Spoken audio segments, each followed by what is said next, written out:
오늘 여러분과 함께 좀 깊이 살펴볼 자료는요.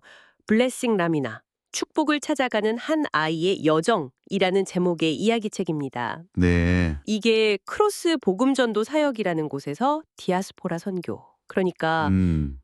흩어져 사는 분들을 돕고 또 나그네 된 이들을 생각하는 마음으로 만들었다고 해요. 네, 맞아요. 근데 좀 흥미로운 점은 이게 챗 GPT랑 미드저니 같은 AI 기술을 써서 만들었다는 점이에요. 네, 그렇죠. 이 책은 우크라이나에서 온 9살 소녀 라미나의 이야기인데요. 낯선 땅에서 느끼는 외로움이나 두려움 같은 것들을 신앙을 통해서 극복해 나가는 과정을 그리고 있어요. 아, 그렇군요. 주인공 라미나도 중요하지만 그 위지 선생님이라는 분하고 또 친구가 되는 미아, 이 인물들도 아주 중요하죠. 네, 이야기의 어떤 핵심은 라미나의 그 감정 변화, 그리고 신앙을 발견해 나가는 과정, 거기에 있다고 볼 수 있겠네요. 좋습니다. 그럼 이게 단순히 줄거리만 보는 걸 넘어서 어떤 의미가 있는지, 특히 라미나가 겪는 그 감정의 여정 있잖아요. 네네. 그리고 신앙을 발견하는 그 순간들, 이걸 중심으로 좀 파고들어 보죠. 이야기는 라미나가 새로운 환경에 좀 적응 못하고 외로워하는 모습에서 시작하죠. 네, 맞아요. 성경 구절도 인용되는데 이사야서였던가요? 네, 이사야 55장 1절, 그 목마른 땅이라는 표현이 나오는데, 이 비유가 참 와닿는 것 같아요. 그렇죠.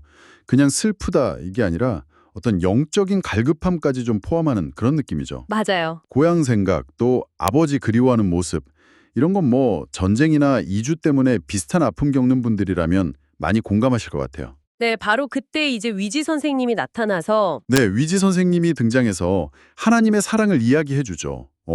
하나님이 세상을 사랑으로 창조하셨다는 것. 창세기 말씀이죠. 네, 창세기 1장 27절, 그리고 또 예수님을 통한 구원의 사랑, 요한복음 3장 16절 말씀도 나오고요. 아, 거기서 그 노래 선물하는 장면 있잖아요. 당신은 사랑받기 위해 태어난 사람. 네네. 그게 참 위로를 직접적으로 전달하는 방식이라 인상 깊었는데, 근데 또 한편으로는 이런 신앙적인 내용을 AI가 과연 얼마나 깊이 있게 다룰 수 있었을까, 뭐 이런 궁금증도 들더라고요. 아, 그거 진짜 흥미로운 지점이죠. 네, 챗GPT가 이야기 초안 작업하고 미드저니가 사파 만들고 그랬다는데, 이게 기술적인 도움하고 인간적인 감성하고 그 조화는 어떻게 이루어졌을까요? 글쎄요, AI가 복잡한 인간 감정, 특히 신앙 체험 같은 깊은 영역을 완벽하게 그려내기는 아무래도 좀 어렵지 않을까요?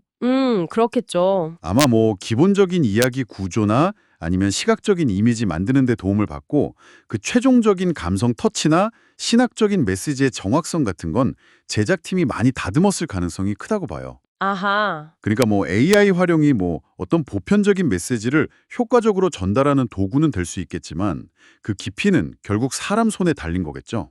그렇군요. 자, 그럼 다시 이야기로 돌아와서요. 위지 선생님 설명을 듣고 나리나가 예수님 제 마음에 와주세요 이렇게 기도하는 장면. 이게 아주 핵심적인 전환점이잖아요. 네, 맞습니다. 이 변화가 어떻게 그려지나요? 라미나가 조용히 기도하면서 예수님을 이제 마음에 영접하는 거죠. 그리고 예수 사랑하심은 찬양을 부르면서 눈물을 흘려요. 보다는 어떤 내면의 깊은 변화, 또 구원의 확신 같은 걸 상징적으로 보여주는 장면 같아요. 네. 이 순간부터 라미나가 이제 혼자가 아니라는 걸 깨닫고 기쁨을 되찾기 시작하죠.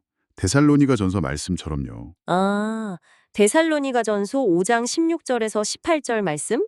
항상 기뻐하고 쉬지 말고 기도하고 모든 일에 감사하라. 네, 바로 그거죠.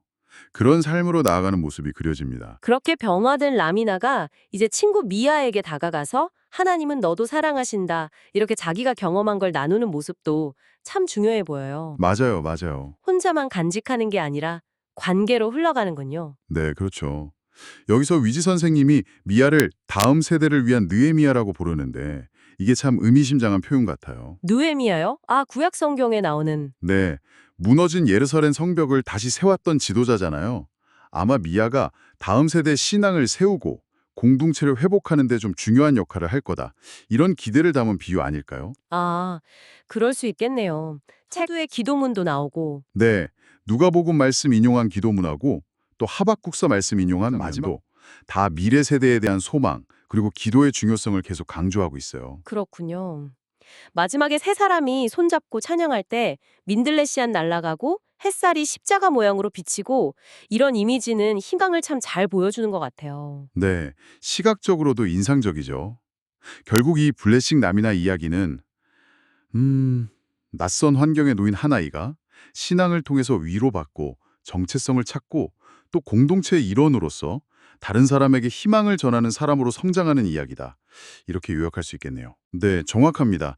핵심은 역시 하나님의 변함없는 사랑 그리고 예수님을 통한 구원의 메시지죠. 네. 하지만 이게 단순히 종교적인 차원을 넘어서 누구나 겪을 수 있는 어떤 소외감이나 불안 속에서 어떻게 내면의 힘, 또 소속감을 찾을 수 있는지 이런 질문을 던지기도 하는 것 같아요. 맞아요.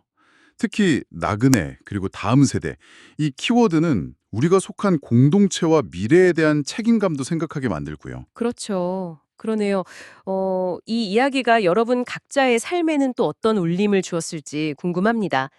마지막으로 이런 질문을 한번 던져보고 싶네요. 네. 여러분의 삶에서 혹시 예상치 못한 어려움이나 좀 낯선 환경에 놓였을 때 라미나처럼 내면의 평화와 또 앞으로 나아갈 힘을 얻는 데 도움을 주었던 것은 무엇이었나요? 한번 잠시 스스로에게 질문해 보는 시간을 가져보시면 어떨까 싶습니다.